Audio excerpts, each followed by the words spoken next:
بسم الله الرحمن الرحيم. الحمد لله رب العالمين، والعاقبة للمتقين، ولا عدوان إلا على الظالمين، وأشهد أن لا إله إلا الله الملك الحق المبين، وأشهد أن سيدنا وحبيبنا وعظيمنا وشفيعنا وقدوتنا سيد الأنام سيدنا محمد. اللهم صل وسلم وزد وبارك على الحبيب وآله وأصحابه ومن اهتدى بهديه وتخلق بأخلاقه وسار على نهجه إلى يوم الدين. وبعد، أحباب الحبيب المصطفى صلى الله عليه وسلم، الناظر في الدنيا يرى فيها العجب. بيقولوا في بلد كده مش جاي على هوا حد، احنا لما خايبين، لما يعني حكايه ضعيفه مش ناسيين عن الارض، نقول الحكايه الهوا مش جاي سوا. دين الله ومنهج حبيبنا محمد مبني على الجد لا على الهز، والجد أن تكون صادقا، الجد أن تكون مسلما، لأن الأصل في الموضوع واصبر وما صبرك إلا بالله، بس كده، ولا تحزن عليهم ولا تك في ضيق مما يمكرون.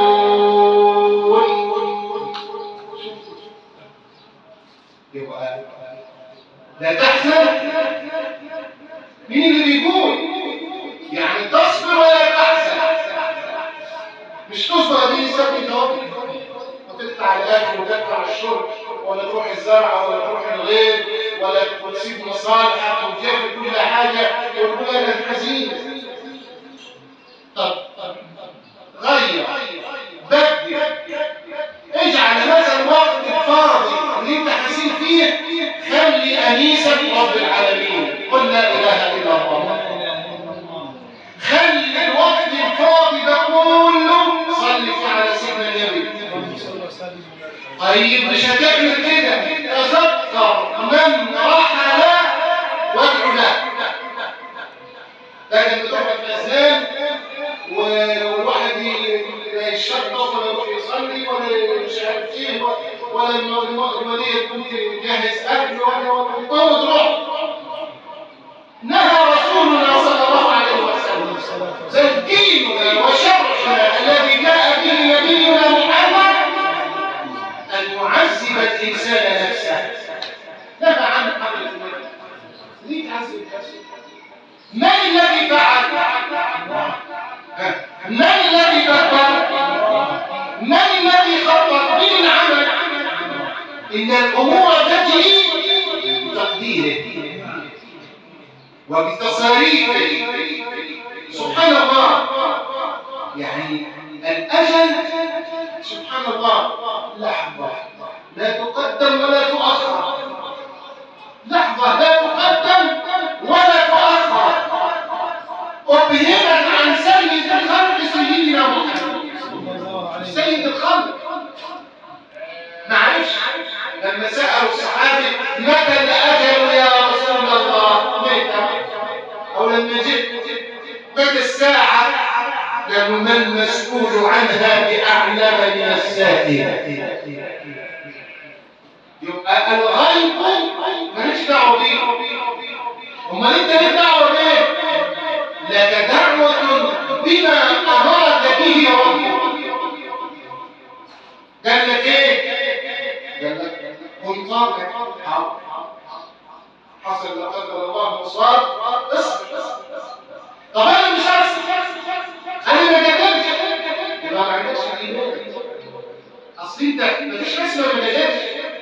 امال ده انت تروح تشتغل، ده تركب العربيه وتروح مدوي، ده تلبس وده تفرق السهره معايا وتتكلم معايا وتكلمني كلمه بكلمه وما قالش عليك حاجه، وانت تقول ايه؟ انا ما قالش، سوي في حالي على كده. خلي اللي جوه هنا الله ورسول الله، ما تخليش اللي جوه هنا ولد. اصل ولد ده متاع الدنيا رايح، لكن لما يبقى الله ورسول الله والقران وسنه النبي صلى الله عليه وسلم كل حاجه اسمها مرتاح. واصبر نفسك مع الذين يدعون ربهم والعشي. مش كده برضه؟ يريدون ايه؟ يريدون ايه؟ احنا عاوزين غير كده ولا عاوزين نقعد كده يقولوا الشيخ اشرف واهله والله يا جماعه محزونين وزعلانين ماشي، بس امر طبيعي، امر طبيعي. اللي ما يتاثرش ما يبقاش بني ادم. القلوب لما ما تتغيرش الانسان ما يبقاش انسان. ليه؟ تغير حبيبنا محمد عند فقد ولده صلى الله عليه وسلم. لان في بني ادم، انسان كده احساس وعندك شعور، ولكن هذا التغير مشروط، ليك سقف ما تعداش. ايه هو الرب؟ لما دخل الصحابي وليه سيدنا النبي الدموع سابت ما قدرش، فسيدنا عبد الرحمن بن عوف يعني استغفر هذا الامر، وانت تبكي يا رسول الله. ما هو انت لو ما بكتش يبقى قلبك ده حزن، يبقى انت ما عندكش احساس ولا شعور، لازم تبكي. الحنان والحب والصحبه والود لازم. بكى رسولنا صلى الله عليه وسلم. حاجه حلوه. والام تبكي، بس مش تبكي وتطلب، مش تبكي وتقول ما مش عارف ايه، لا، بكاء مع حفظ اللسان. يا ابن عوف، نعم يا رسول الله. كانوا يقولوا عارف الدموع دي انها رحمه اتبعها باخرى. شوف الدموع لما تنزل لوحدها كده رحمه.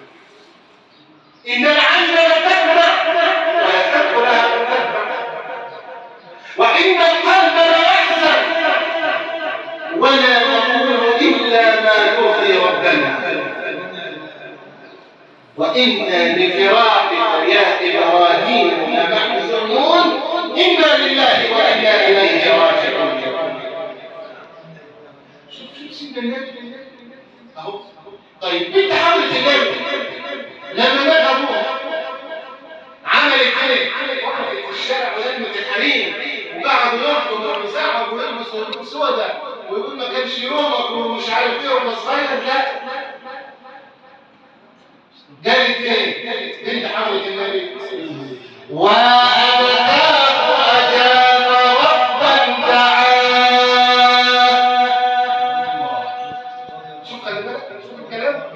شوف الكلام من الكلام. وأبتاه أجاب ربا دعاه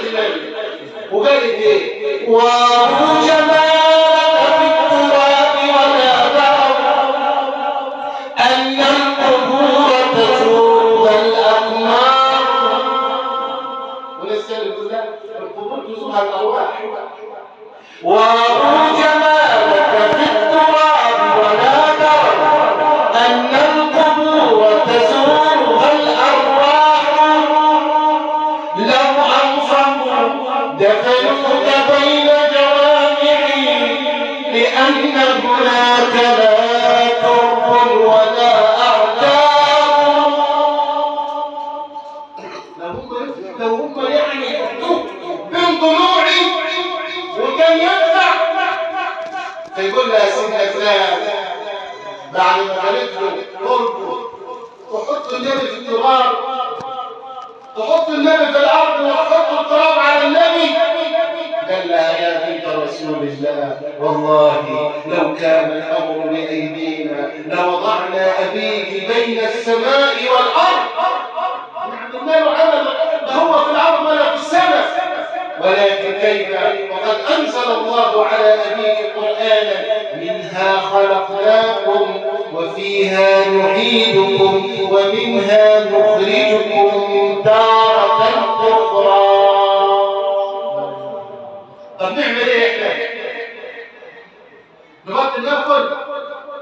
سيدنا النبي لما سيدنا جعفر وآل سيدنا جعفر كانوا مشغولين عمل ايه سيدنا النبي؟ ده ليه؟ خلي بالك اصنعوا لآل جعفر طعاما، يعني معناها اللي يضرب عن الطعام يبقى حرام عليه، لأن النبي بيأمر ويقول لهم وقتوا الناس رجال ونساء من أهل الميت اصنعوا لآل جعفر، يعني الأهل الميت مش للناس كلها زي ما نعمل احنا كده ونزود في الموضوع ونديها حته من عندنا كده، لا لأهل الميت. مين؟ في ناس جيرانهم لأن هم مشغولين ومهمومين والهم نفسه في حد ذاته والفجأة في حد ذاتها تنسي الإنسان قد تنسيه طاعة ربه، قد تنسيه. سيدنا عمر لما قالوا له ايه؟ ان النبي مات طلع السكين قال الله يقول امره زل النور من الفجر ما كانش يسجل، فقال له سيدنا عمر ابدا وراح قال او سيدنا عمر يقول ايه؟ القران في كده شوف الفجأة عشان كده سيدنا النبي قال صلى الله عليه وسلم اصنعوا لآل جعفر طعاما، يعني خليكم مع أهل النبي واسوا شدوا من أجرهم، اصنعوا لهم معروفا، ارشدوهم، ذكروهم بالله، ذكروهم برسول الله. ولذلك لو قعد الإنسان يفتكر تفضل يا ابراهيم، تفضل يا ابراهيم، يمكن الشيطان يضحك عليه ويقول الله حبايبي معاك والهموم كده والاحزان كده وغير كده هياخد معصيه، غير كده هياخد ايه؟ هياخد معصيه. طب احنا عاوزينه ياخد طاعه، اطرح الهم بعيد، ارمي الهم ورا ظهرك واقبل على الله. يأذن الله بالصبر وامر اولادك وزوجتك واهل بيتك والناس اللي قاعده عندك وامرهم امرهم بالفضل ويصلي. الصلاه في حد ذاتها نور لك ونور للنبي. شوف سبحان الله الجلسه اللي احنا قاعدين فيها ونقرا القران لما نقعد كده ونسجل كل شويه يقوم واحد يعلى لك وحلو ينفع ولا نصلي على النبي ولا نصلي على النبي ولا نقول نعمل الوقت طاعه الله. لكن لو الواحد قاعد في الهم طب خلي الهم يا صاحب الهم ان الهم منفرد. اصدق يعني مش هتقعد طول عمرك اسنان، لا والله ربنا هيفرق. يا صاحب الهم ان الهم منفرد ابشر بخير فان الفارق الله. طب لما انت عارف ان الموضوع كله عند ربنا مش هي روحك شيله مش بتاعتك ليه وحافظ على روحك خير مش بتاعك ولا انت تبقى. يا صاحب الهم إن الهم منفرد أبشر بخير فإن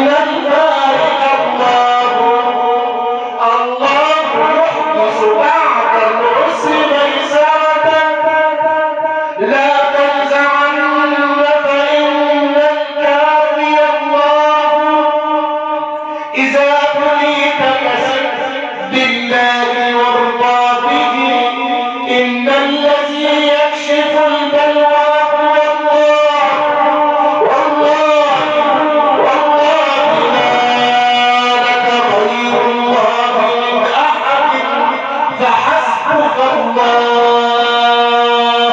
فحسبك الله في كل لك الله. فانت عشان اللي راح يغنى ويسعد ويروح له الخير سلبي، وفوض الامر لله رب العالمين. عشان ايه؟ عشان ربنا يديك الاجر. انت لو سلمت اولئك يؤتون اجرهم مرتين. ليه؟ هشوف تاخد مرتين مش مره، ومش هتاخد من عين ده عند محمد عبد العزيز ولا عند الشيخ اشرف، لا ده هتاخد من خزائن الرحمن. شوف كمثل حبة أنبتت 7 سنابل في كل سنبلة 100 حبة، والله يضاعف لمن يشاء. هي في الأصل حباية واحدة، وبعدين 7 وبعدين أهي الطاعة زي فمن يعمل مثقال ذرة خيرا يره، يرى خير، واللي يعمل الثاني والعياذ بالله ومن يعمل مثقال ذرة شرا ايه؟ برضه يرى شرا. طب ما احنا نعمل الخير عشان نرى الخير. ان صبرت عوضك الله عز وجل وجبر الله خاطرك. الله يقول في الحديث الصحيح: إذا مات ولد العبد أرسل الله ملائكته وهو أعلم: يا ملائكتي، نعم يا ربنا، أقبضتم روح ولد عبدي وتنزل كبده؟ نعم يا رب. ماذا قال عبدي؟ ماذا قال عبدي؟ الملائكة تشهد الصدق. اللي شاف حمدك واسترجع يا رب، الحمد لله، لله ما أخذ ولله ما أعطى. شهادة تحت الملائكة هتكذب على ربنا، مش هتكذب على الحق سبحانه وتعالى. فيقول ربنا سبحانه وتعالى: ابنوا لعبدي بيتا في الجنة وسموه بيت الحمد. شوف ربنا يديك بيت في الجنة، مش بيت في مدينة ولا في الخصوص، لا ده بيت في الجنة. في الجنة يعني سبحان الله، قطوفها دانية، كلوا واشربوا هنيئا بما أسلفتم في الأيام الخالية. أحباب الحبيب المصطفى صلى الله عليه وسلم، أوصيكم وأوصي نفسي بطاعة الله، وأن يضع الإنسان نصب عينيه أن الله رقيب على أعمالك وأفعالك وحركاتك وسكناتك. يعني شوف سبحان الله، سيدنا الشيخ رحمة الله عليه، الشيخ محمد عبد العزيز رحمة الله عليه، كان يقول ايه؟ يروح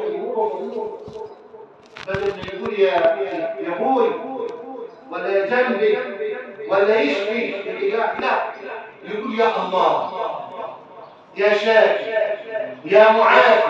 كان يقول رضي الله عنه ايه؟ منها ذكر وأمين، الاثنين، منها ذكر ومنها أمين. وانت برضه الله يغفر، اللهم اغفر له، اللهم تجاوز عنه، رحمه ونور وتصبير. بدل ايه؟ يروح يعمل الواحد كده لا قدر الله، ده هيجيب اعتراض، دي في حد ذاته، دي في حد ذاته مشكله كبيره، مصيبه كبيره، لا دليل ولا تصح من رجل يصلي ويصوم ويقول اشهد ان لا اله الا الله وان محمدا رسول الله. طب ليه ان كل حاجه بتتكتب علينا؟ كل حاجه بتتكتب علينا، لكل عبد كاتبون يكتبوا، وحفظ تبخيرا من امره فعل ولو زاد، حتى هو زعلان وهو تعبان، حتى الأمين في المرض كما نطيب. فأنت كل حاجة محسوبة عليك. ما يلفظ من قول إلا لديه رقيب عتيد. بعدها على طول سبحان الله. يعني الكلام ده هو اللي هيوديك يا إما الجنة يا إما النار. طب بعدها على طول وجاءت سكرة الموت بالحق. شوف جمال القرآن، شوف حلاوة القرآن بالحق مش بالباطل ولا بالاعتداء ولا رفع زور ولا شهد زور. لا، وجاءت سكرة الموت بالحق ذلك ما كنت منه تحيد. شو عاد جاءت كل نفس ما عليه وشهيد. يا الله لما يسألك ربنا أنا اديتك واختبرتك ماذا فعلت؟ ما كنتش صابر ليه؟ هتقول له ايه؟ اديتك الرزق واديتك الاولاد وبعدين اختبرتك وخدت عطيه هو سبحانه وتعالى. ماذا تقول لربك؟ لكن نبهى الواسع يقول رضيت بالله ربا وبالإسلام دينا وبسيدنا محمد صلى الله عليه وسلم نبيا ورسولا. أحباب الحبيب المصطفى صلى الله عليه وسلم، الله سبحانه وتعالى أسأل أن يرحم أمواتنا وأموات المسلمين. اللهم اغفر لهم وارحمهم وعافهم واعف عنهم واكرم نزلهم ووسع مدخلهم يا رب العالمين. اما بالنسبه لفقيرنا اللهم اغفر له وتجاوز عن سيئاته واجعله لوالديه ولاهله ضامنا وفرطا على الصراط يا رب العالمين. اخر دعوانا الحمد لله رب العالمين. وصل اللهم وسلم وبارك على البشير النذير سيدنا محمد.